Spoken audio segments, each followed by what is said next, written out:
So, my little intro today was actually done 2 days ago. So, there's been big changes from the signatures that I pulled out of my press in the intro because they're now in the book. The book now has a text block in it. So, I've been a little busy and didn't turn my camera on. If I sound a little congested, I am. These mystery allergies have decided that today is a good day to completely plug my nose up. Hold on, I'm going to pause while I try and unplug it. Such a pleasant way for me to start my video. I'm sorry. It's been one of those days. This is late for me to record. I try and record in the morning. I'm feeling ready and raring to go, and it's now my time, 20 to 5. Like, it's almost time to be thinking about dinner. Anyhow, but I wanted to touch base because I hadn't checked in all week. And I've been here and I've been doing things. So I did get the text block in. I did it in a different way this time, one that I seldom do. But I did it this time because I really feel like this book needs it. This Practical Bookkeeper needs it this way. It was calling out to me. Harry was calling out to me saying, "Leave my name in the book." So as you recall, if you recall, this book was published in 1884. It seems to have been used by the I apologize, by Harry Rice. It seems that he went to this accounting college for a couple of years because he signed his name in it in different years. Here he signed it in 1888. Here he signed it, I think, before I glued the fabric down, it said 1889. And it was published in 1884, so I had to keep this page. But in pencil on the back, I believe it either says 1880, that's either a 4 or a 9. And I've been trying to find a 9. There's a 4 here because he's got numbers in several places in the book. And there's a 4 there. And it looks very similar. You probably can't even see it. I could barely see it. I noticed it by accident. Right here it says 1880. And I think that's a 4. I don't think it's a 9. There's no 9 there. There were a few other pages where he has some calculating that I saved, so maybe if I find them, because I just found it so endearing that some of he didn't use the blank pages to write his calculating on. He did the calculating onto pages that had writing on them, which, anyhow, it just, here we go. So let's see if we can see any 9s. Yeah, there's a 9. So this is definitely, it's very pale. Like I said, I'm not sure you'll even be able to see it there, but that says 1884. So I do believe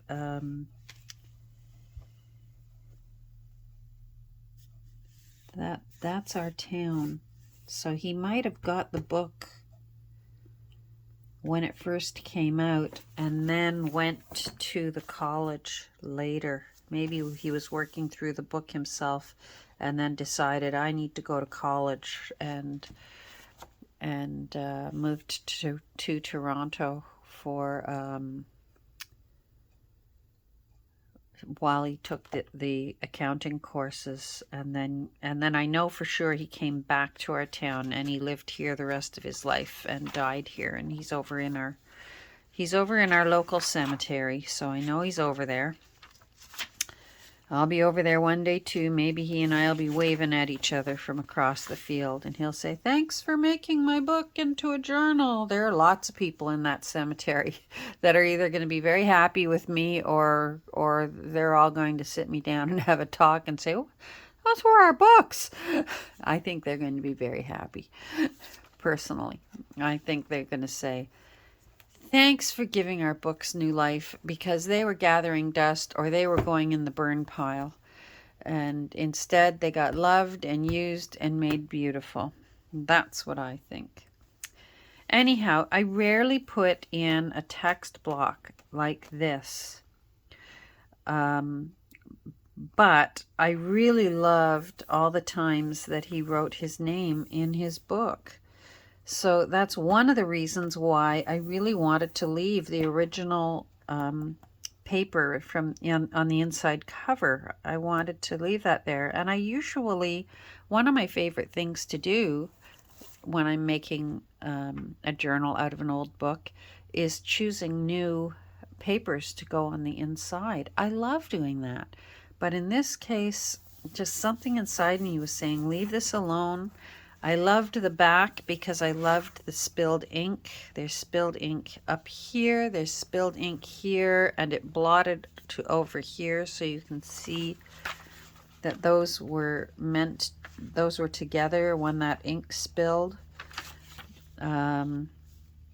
So I love that. And plus, in order to get the old text block out of this cover, the mull was still so strong that it tore about a good almost inch off of here and here. So if I wanted to be able to still show these parts of the inside of the cover, I was going to have to cover this part up because it was torn. I had to literally tear it out right down to the mull. In cases where that's happened before, and I loved the end paper, I usually would create a tuck spot, the full-length tuck spot on both sides, and that works very well to cover up the fabric that's holding my new text block in place. But in this case, I really like this grungy looking fabric. It's Tim Holtz fabric. I believe Camille gave it to me. I think she sent it in Happy Mail, and I love it, and this is the perfect book for it. And because there were several factories in my town that were the workplace for many of the people who lived in town rather than working the farms that are all around the edge of this town. One of them was the Dominion Piano Works. Another one was the flour mill. There were a couple of mills that were here because of the creek and the river that run through our town. So anyhow, and Harry Rice, I haven't been able to figure out what the store was that his family ran, what kind of goods they sold, but his father owned a store, and I suspect Harry probably worked for the store and then eventually took over the store because he worked it for the rest of his life. So, and hence it was very smart of him, very wise of him to go to bookkeeping school so that he could keep the books for his business, keep his own books. So he was a sensible, smart fellow. On the other hand, these look plain, and I can't explain it. Lately, I'm craving a quirky book. And so I was going through all of my black and white photos, and I have quite a variety. I have black and whites that I have fussy cut out of books. I have black and whites, actual black and white photos, and then I also have Tim Holtz, like paper dolls. Like I thought for a little while maybe that should be Harry Rice. But I worry that just by putting just this fellow, that's going to get my mind going into the direction that this is a man's journal. And I don't necessarily want this to be particularly... I still want this to be like a gender neutral kind of journal, so that anyone could feel that, yeah, this journal is for me, female or male person. So, you know, it could be that Harry Rice's wife, when he didn't need the book anymore, and he'd been running the books for his business for years and years and years and didn't need it anymore, maybe his wife took it over and put in her own text block and decided, this is going to be my book, and I'm going to put my things in it. Or maybe the two of them decided to be travelers, and she changed the book into all the places they got to visit because he was successful in town, that sort of thing. So I decided I really like this picture, and if it looks familiar, especially her, that's Beatrix Potter. And I thought that might look really cool down here. It fits perfectly. I didn't have to trim it or anything. But one thing I want to do, because another reason why I like, in this case, leaving the original papers on the ends, on the inside of the cover, is because for this, in this case, I sewed around the edge. The cloth was starting to lift, and it was just going to continue lifting all around the edge. See, you can see here. I don't know if I can bring it up close enough that you can see. So it needed to, I didn't want to have to lift it, glue it, and press it back down. I just decided sewing it could add actually a pretty interesting detail. And I like that you can see it on this side. So, and if I laid down new papers on top, which I've done in the past, and I've covered up that sewing, it goes out of sight, out of mind, but I want it to be in mind. So something I'm going to do, I'm going to go do it out of camera, is I'm going to sew along the bottom here with this same thread, and that way it will look like I had glued it in before that got sewn. And if that's not making sense right now, it will make sense when I come back and here, I'll come down close so you can see better. It will make better sense when we glue it together. So I'm going to go sew it right now off camera so that I don't have to move my camera from my desk over to my sewing machine's over there. That's why I keep pointing my finger over there, even though you can't see it. It's, you know. So I will be right back. Okay, so I've sewn along the edge at the bottom here. I'm going to pull, oh, this one's tangled, so maybe it did the job for me. I was going to say I'm going to pull the threads to the back and just glue them down, but in this case, this end already did it for me. I'm just going to glue those down. But so what, like I said, what I hope this illusion, that it gives the illusion that this photo was already laid down prior to the page, to the cover being sewn around the edges. It's just a tiny little detail that maybe didn't need to be done, but you know, it's me. And something like that just gives me a little thrill. I like a little detail like that. So I'm just going to tie this off, and then I'm for once I'm going to trim it. Oh, I had a great phone call with my brother today. They're just like therapy sessions. My one brother, he probably calls maybe every other week. He lives, probably about 2.5 hours away from me. And we're both sort of introvert artists. These scissors are acting up. We're both kind of introverted artists, but I tell you, when we call, we must probably talk for about 1.5 hours, 2 hours, and we solve all the world's problems. If only the world would just ask us, we could handle it all.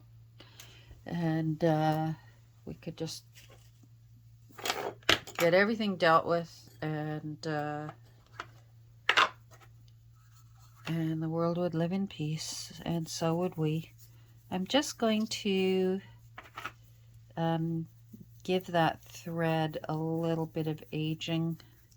And I've already inked this paper, this photo. It was quite black and white, and I wanted it to look a little more aged because it's from that biography on the life of Beatrix Potter. And that book is just chock full of fabulous black and white photos. If you ever find it, grab it. First of all, because it's an interesting read. And then I'm going to come back a bit. There we go. It's an interesting read, and you can read it and then you can cut it up. So you get a double bang for your buck. Anyhow, so it was just lovely chatting with him. I learn a lot from him. I certainly have in the past. He went to university prior to computers.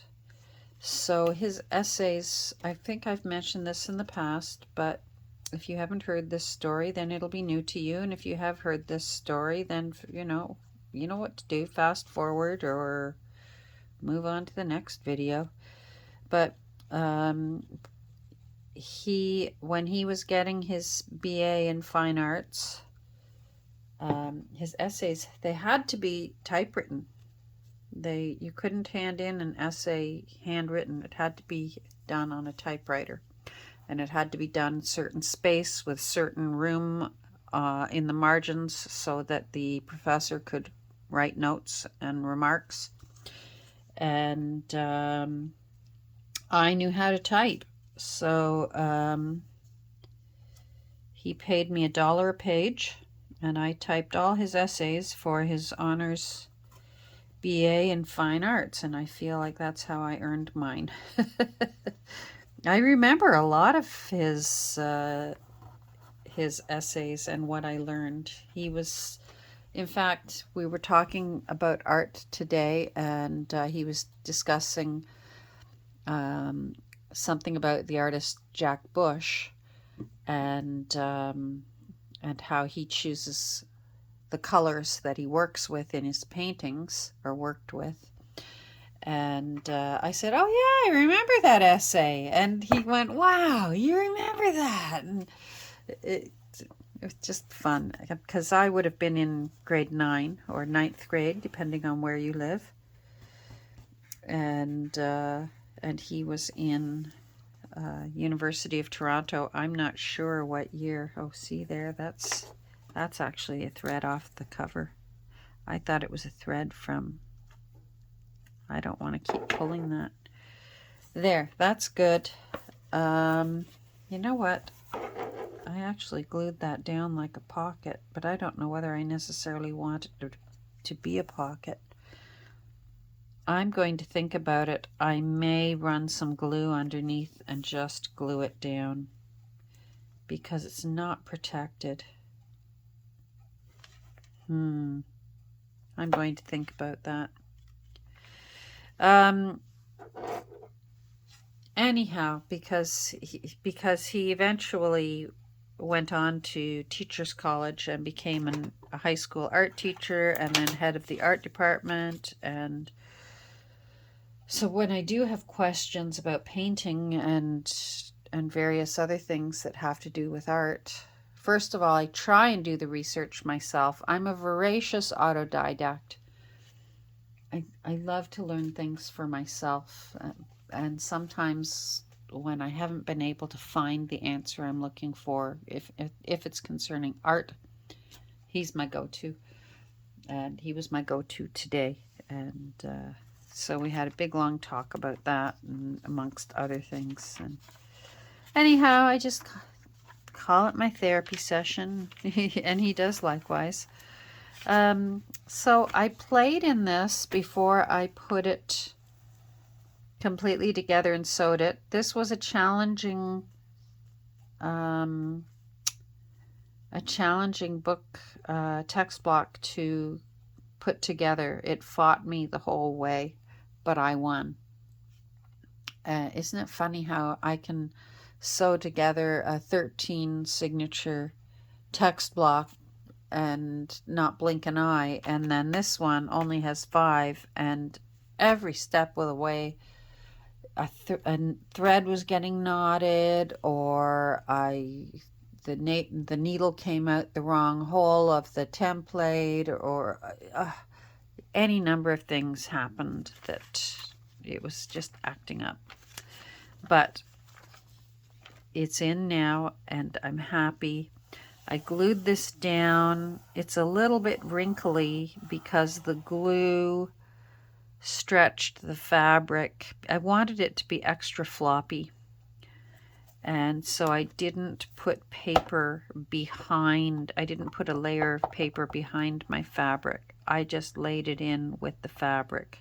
Usually I will glue some paper down on top of the fabric, and I didn't this time, but because of that, it also made this a little bit extra stretchy, so there is a bit of wrinkling in the fabric, but I rather like that.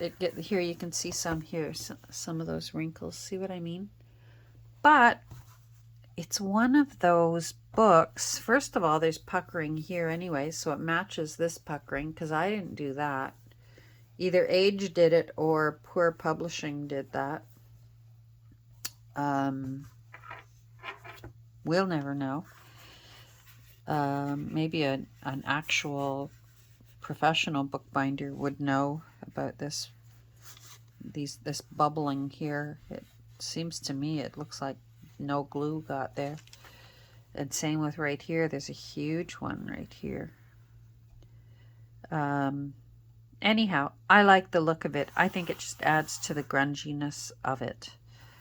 And I don't even mind that I lost the writing that was underneath here anyways, so I'll never know what else that was because I didn't take a picture. And when I ended up having to put... Oh, my sweetie must be home. Hold on. The sweetie pie is home. Anyhow, here's all I'm going to have time today is to go over what I got done with my camera off this week. I missed you all week, but I got things done at least. I finished cleaning my room because it still wasn't quite done, even though we did the tour. There were last minute things, and I'm really happy now. So I put in, I made an envelope out of an atlas page and put it in the center of the first signature. And then there were still leftover pieces from that page. So I made a tuck spot here, and it says France. And it kind of made me laugh because out of the blue, Nancy messaged me and said, we should go to France. And I said, yes, we should. And then I looked, and there's a town here, and it says Nancy. So I think that's a sign. I think the universe is sending us a sign.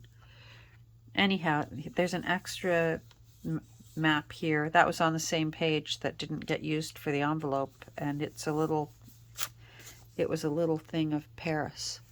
And then I had to keep the compass that was on the page, and I also put Paris back there. So I did some stamping. This is how lovely. I can sort of tell, oh, the glue was sticking there.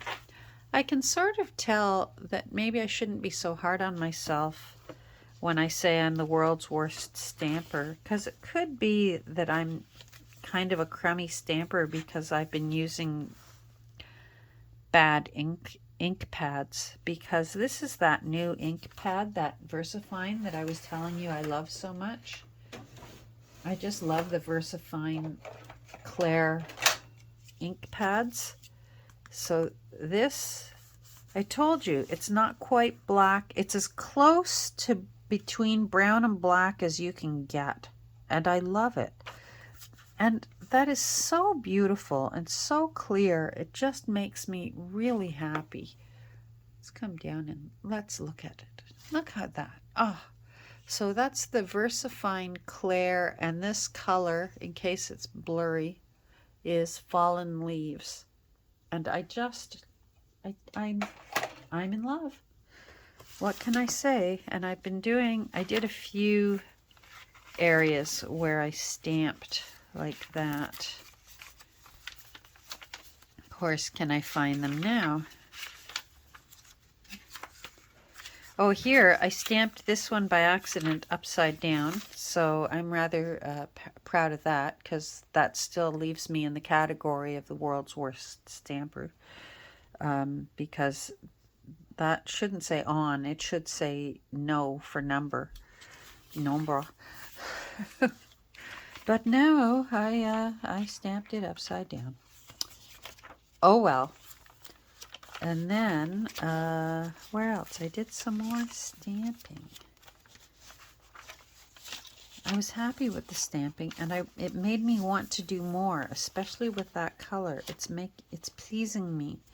I put in this cool little, I loved this thank you card that I found at a thrift store, because it's got a quill with ink and writing and envelopes, and a book that hides your signatures or hides maybe your secret love notes, and it's one of those double ones. So I'm thinking I may actually, I might do it now, is open it up so that it's 2 pages. No, I'm going to leave it. I was going to open up this top so that it can be 2 pages. I'm going to leave it so the new owner can decide. But on the other side, I am going to glue it shut, and I'm going to show you why. Because it's a thrifted, old, vintage card, it's grand to have good friends like you who think of such kind things to do. Don't you love that it says grand? I love that. But it... when I got it home, the envelope had already glued itself to the inside. How it had been put together so that you wouldn't lose the envelope had glued itself to the inside. So I'm going to run some glue along there and stamp a little notch hole there so that it can be a pocket. And that way it won't matter that this... let me lift it up so you can see, in case you don't know what I'm talking about. See what I mean? the envelope stuck itself to the inside. And the envelope, I couldn't find it anywhere. So I often wonder if I just bought the card as it was and that someone else had torn the envelope out, because I liked the card and I would buy it anyways. And I made this double tag. When Nick the Booksmith used to make a lot of, there we go, that's better. Now you know what I'm talking about. It helps to be in camera. When Nick used to make a lot of junk journals and then do flip throughs, I miss those days. Do you miss those days when Nick would make a junk journal and then do a flip through? I hope she's doing well. I know she has health problems that hinder how much work she can do now. But I hope she's doing well. I hope she's not on camera so much because she's having a wonderful time doing things. Anyhow, I learned this from her, and I love when she does that. I still have to put some threads, so that it'll look like luggage tags. But anyhow, I saved this because I knew I wanted to put it somewhere, and I guess I wanted to put it there. So I knew it needed a heavier paper to be able to hold the weight of it, because this is quite heavy and it can't go on, like this paper wouldn't be able to hold it. So I think that makes for a very interesting place to do some collaging or do some writing or a bit of both. Anyhow, it's going to be fun because I went through all my photos and I went through my paper dolls. And as much as I love these paper dolls, I really feel like when I use them, it feels like, oh yeah, I've seen him before. I've seen him before, seen them before, because they are so popular. They're so cute that they're so popular.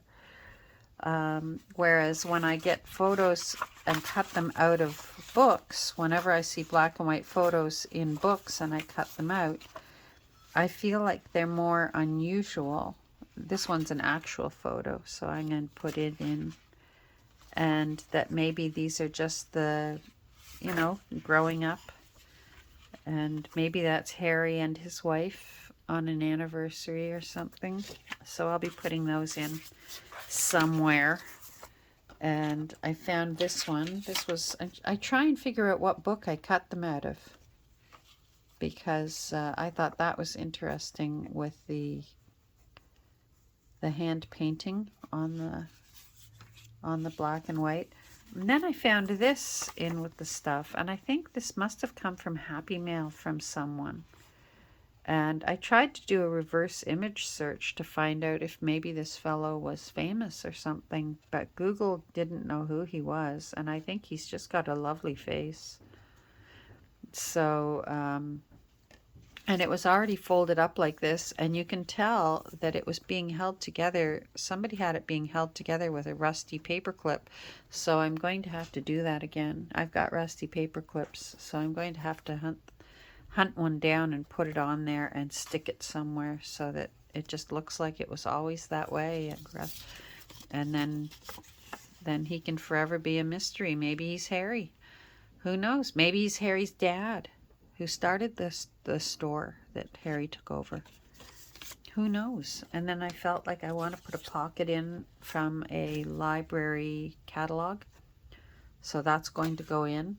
So I have a lot to do, a lot left to do in the Practical Bookkeeper. So next time we get together, you'll get to see what else I've done, and maybe even we'll do a bit of that work together. If I can get my head around it and get to it.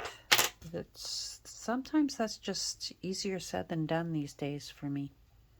Anyhow, thanks for joining me, and I hope you're having a great day. And I hope you're lucky enough to have your nose unplugged. I'm hoping that my Advil sinus kicks in soon and gets my sinuses cleared, and that I'm breathing soon. Because right now, oh my goodness, am I plugged. Very frustrating. I don't like not being able to breathe out of my nose. There, enough of my belly aching for the day. At least it's something new I'm belly aching, right? Right? Okay. Have a great day. Have a great rest of your day. Oh, wait, one last thing, because I'm curious. My brother and I got to talking today about, isn't it weird how everybody has a favorite color and usually has a color they don't like? And he was saying for him, his favorite color is blue, and that he actually usually tries not to paint with green. He's an abstract painter, so he can do that. He can avoid green if he feels like it. Whereas people who paint realism, if you're doing landscapes or anything like that, there's no avoiding green, or very hard to avoid green. And I said, well, I have two favorite colors because I like sort of a brick red and I like mustard yellowed, and I especially like when they're side by side. And my least favorite color is like tangerine orange, like the handles of these scissors. Ick. I don't like that. So, you know what? Comment down below. I'm curious. Do you have a favorite color? And do you have a color that you can't stand and you don't want in your house or around you so that you don't have to look at it, but that your favorite color, you like to have it around you and that makes you feel good when you see it? I'm curious. Take care. Talk to you soon. Bye.